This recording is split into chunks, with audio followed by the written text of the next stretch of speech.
Dios le bendiga.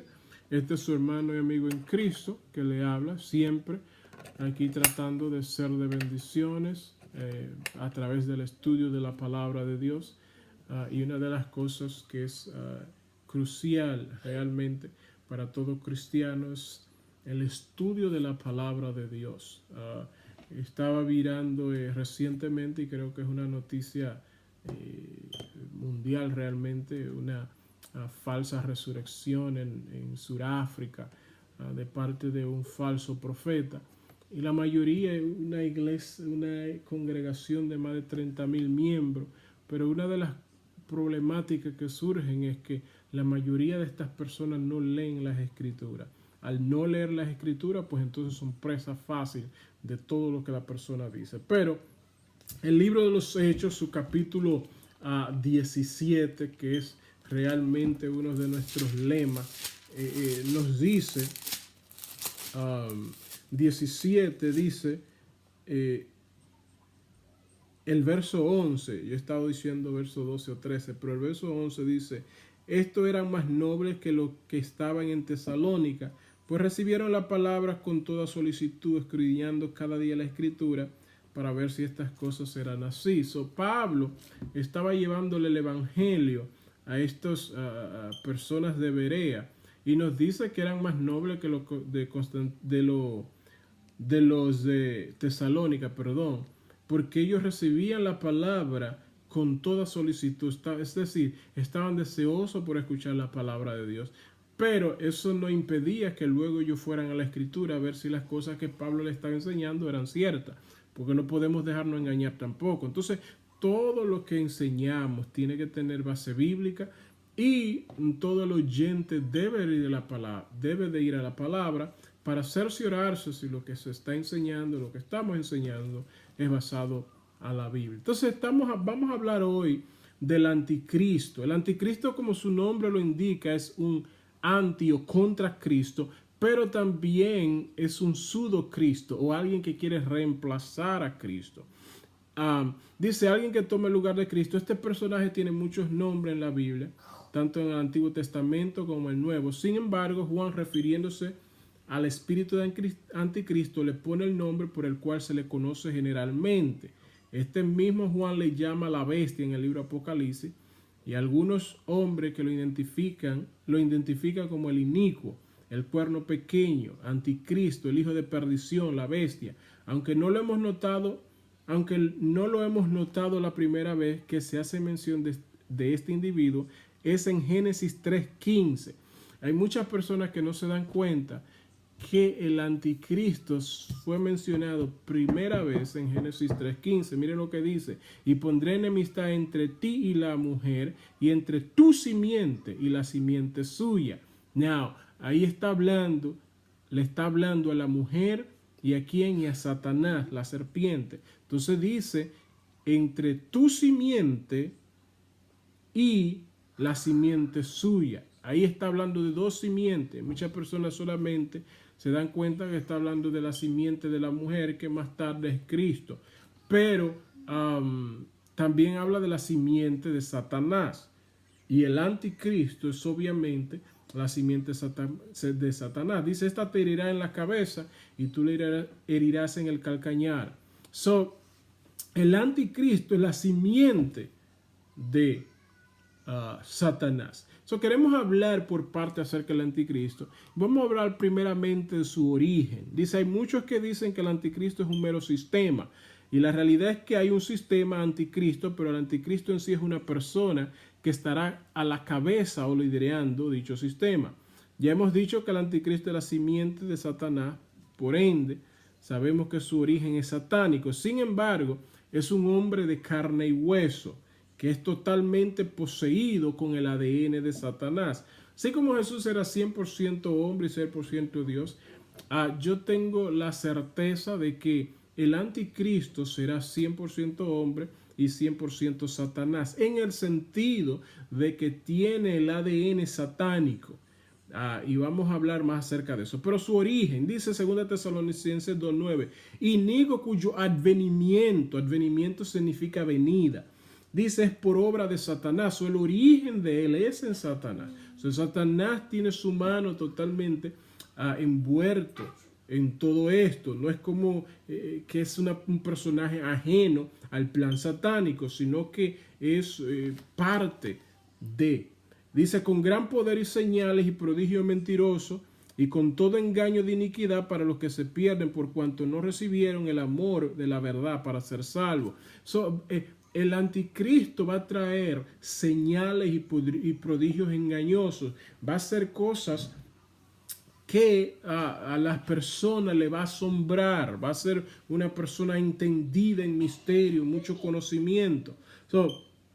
Todo esto está en lo que es y lo que será el anticristo. Él va a persuadir millares y millares de personas con su intelecto, porque el mismo diablo le va a asistir. Entonces tenemos esto por seguro. En Apocalipsis 11:7 dice, cuando haya acabado su testimonio, está hablando ahí de los dos testigos que hablamos en unos videos anteriores, dice, la bestia que sube del abismo hará guerra contra ellos y los vencerá y los matará. Entonces aquí me está diciendo de dónde proviene realmente el anticristo. Dice que sube del abismo. Now, cuando dice que sube del abismo, no vamos a tomar eso literal en el sentido de que el anticristo es un demonio, que no es una persona humana, que está subiendo literalmente el abismo. No, lo que significa es que el personaje detrás del telón que le está asistiendo, porque la misma Biblia en el libro de Apocalipsis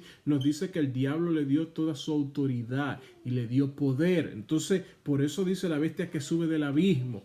Dice, hará guerra contra ellos y lo vencerá y lo matará. Entonces, esto es algo que no podemos nosotros ignorar, que el origen del anticristo es en Satanás. Dice el Apocalipsis 17:8, la bestia que has visto era y no es, y está para subir del abismo e ir a perdición, y los moradores de la tierra, aquellos cuyos nombres no están escritos desde la fundación del mundo en el libro de la vida, se asombrarán viendo la bestia que era y no es y será. En este verso obviamente hay mucho que hablar, pero como nos estamos enfocando de su origen, la parte que queremos enfocar es donde dice está para subir del abismo e ir a perdición. Entonces de allí agarramos más evidencia del origen y de dónde proviene el anticristo. En Apocalipsis 13:2 dice, la bestia que vi era semejante a un leopardo, y sus pies como de oso y su boca como boca de león, y el dragón le dio su poder y su trono y grande autoridad. No cabe duda que el origen del anticristo tiene su comienzo en Satanás. Now, si la pregunta es, ahora mismo en el año 2019, ¿está el anticristo vivo? ¿Ya ha nacido el anticristo? Y la respuesta es un obvio, es un afirmativo, obviamente, es un afirmativo. Pero si la pregunta fuese 100 años atrás, o 150 o 200 años atrás, ¿está el anticristo vivo ahora? 200 años atrás, la respuesta sería un afirmativo, claro que sí. ¿Por qué yo digo eso? La cosa es que Satanás siempre tiene a un hombre preparado, por si acaso se da el levantamiento o el arrebatamiento de la iglesia. O sea, si mañana el arrebatamiento de la iglesia ocurre, no va a agarrar o Satanás no va a tener tiempo de preparar un niño que nazca y hacer, no, él lo tiene ya preparado. En todas las épocas hay un hombre que Satanás tiene preparado para surgir como ese anticristo, ese inicuo, esa bestia. Ustedes saben que cuando Cristo vino por primera vez, Jesús no tenía unos 30 años cuando comenzó su ministerio, y no agarró a Satanás desprevenido, sino que tenía a alguien en los ranks entre el equipo de Jesús, que era Judas. Ese Judas estaba robando dinero, por ende era una persona la cual Satanás podía utilizar. De lo mismo ahora. Ahora hay gran cantidad de de personajes que pueden tomar que tiene ese perfil de que Satanás puede usarlo. Entonces, Satanás siempre ha tenido un anticristo en espera, por si acaso se da el rapto. Now, hablamos acerca de su origen y creo que no dejamos a duda el hecho de que tiene su origen en Satanás. Ahora, su misión. ¿Cuál es la misión del anticristo? Según Tesalonicenses 2:3 nos dice: nadie os engañe en ninguna manera, porque no vendrá sin que antes venga la apostasía y se manifieste el hombre de pecado, el hijo de perdición. Now, aquí viene su misión: el cual se opone y se levanta contra todo lo que se llama Dios o es objeto de culto, tanto que se siente en el templo de Dios como Dios, haciéndose pasar por Dios. Entonces aquí me está diciendo que la misión es oponerse a Dios y querer sustituirlo. Una de las cosas que quiere hacer eso es para borrar totalmente imagen de que Dios jamás existe o que es objeto de culto, que no se le adore. Esa es una parte de su misión. La misión objetiva del anticristo es obviamente paralelo a su credo. Puede ser resumido en estar contra Dios. Pablo lo describe como el inicuo, el hombre de pecado. Esta descripción revela el carácter del anticristo. Aunque todo hombre peca, esto es conocido como pecado en sí. Su objetivo es el pecado, es lo que lo caracteriza. Tanto así que no hay posibilidad que se salve, pues Pablo dice que es el hijo de perdición, un segundo Judas. La misión del anticristo es obvia.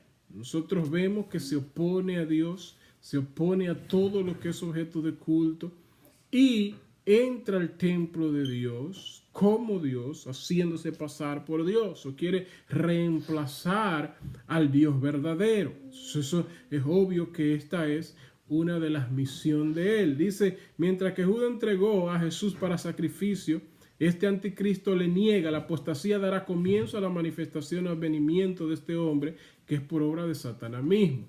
Entonces aquí vemos establecido en el libro de Tesalonicenses cuál es el objetivo, la misión, la meta del anticristo. Y esta meta es oponerse a Dios en todo, absolutamente. Now, el verso 4 nos describe esta misión claramente. Mami, vete por allá, please. El verso 4, no, esta niña. El verso 4 nos describe esta misión claramente. Se opone totalmente contra Dios. En Apocalipsis 13:7 dice que se le permite hacer guerra contra los santos y vencerlos. Totalmente. Es decir, que se le permite, se le da un permiso, porque está determinado que esto acontezca. Y una de las cosas y que quiero hacer un paréntesis aquí en lo que acabo de leer en Apocalipsis 13:7, donde dice que se le permite hacer guerra contra los santos y vencerlos, es que los santos que se refiere ahí no es la iglesia. Hay muchas personas que usan esto como un texto prueba de que la iglesia pasa por la gran tribulación. No es cierto. Estos santos que están hablando aquí es el pueblo de Israel. Santo significa apartado. Y el pueblo de Israel es el pueblo apartado de Dios. Y ellos sí pasan por la gran tribulación. En Apocalipsis 13 también nos indica que tendrá un poder político inigualable, apoyado por una segunda bestia, falso profeta. Decidirán marcar o sellar toda persona con un sello especial como forma de racionar la comida para ese entonces estará escasa de tal forma que nadie pueda comprar ni vender, y por ende fortalecer aún más su poder. Y nosotros hemos visto este tipo en el capítulo 13 nos dice que el que no tenga la marca de la bestia no puede comprar, no puede vender. Entonces es una forma de dar la comida en pequeñas cantidades, y la persona que no tenga la marca de la bestia, pues obviamente no puede ser participante en ningún tipo de comercio, no puede comprar, no puede vender. la venida de Cristo